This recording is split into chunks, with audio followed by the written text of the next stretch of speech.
Alright guys, today I'm going to do a full unboxing review on my new two-piece tracksuit. I do want to say thank you to the company for sending it out for review, so let's go and take a look at it.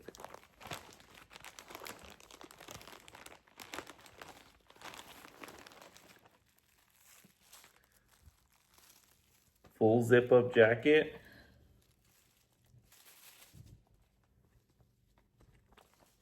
Very nice material.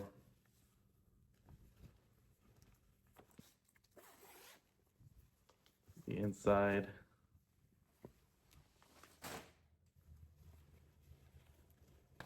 And then these are the bottom.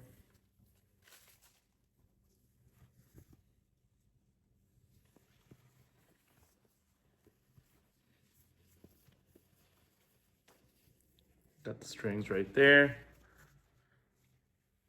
Very cool. So let's go ahead and actually try them on and see how they look. Okay, and this is what the tracksuit actually looks on. It is standard US sizes. I did go a size bigger than normal just as a preference, so picking your size should be easy. The material also has a little stretch, so it moves with you and you don't have to worry about it being uncomfortable. The fabric was very lightweight and breathable, which means it keeps you cool and dry even if you're active. It's also durable, so it holds up whether you're working out, running errands, or just relaxing at home. As far as the details, the jacket does have a full zipper, so it's easy to put on and take off. It also has two big zipper pockets on the outside and two on the inside for stuff like your phone or keys. The ribbed cuffs and hem give it a nice snug fit, and reflective strips on the zipper help you stay visible if you're out at night or early in the morning. The pants are also comfortable. They've got a single straight leg with two slanted pockets and elastic waistband with the drawstring so you can adjust the fit. They're made for moving around whether you're jogging, walking, or just hanging out. The tracksuit works for a lot of things. It's simple, comfortable, and easy to wear for whatever your day looks like. Whether it's working out, going for a run, or just hanging out at the house, it's made for everyday use. So if you guys are looking for a new two-piece tracksuit, definitely look into this one. I'm gonna leave that link down below. Highly recommend.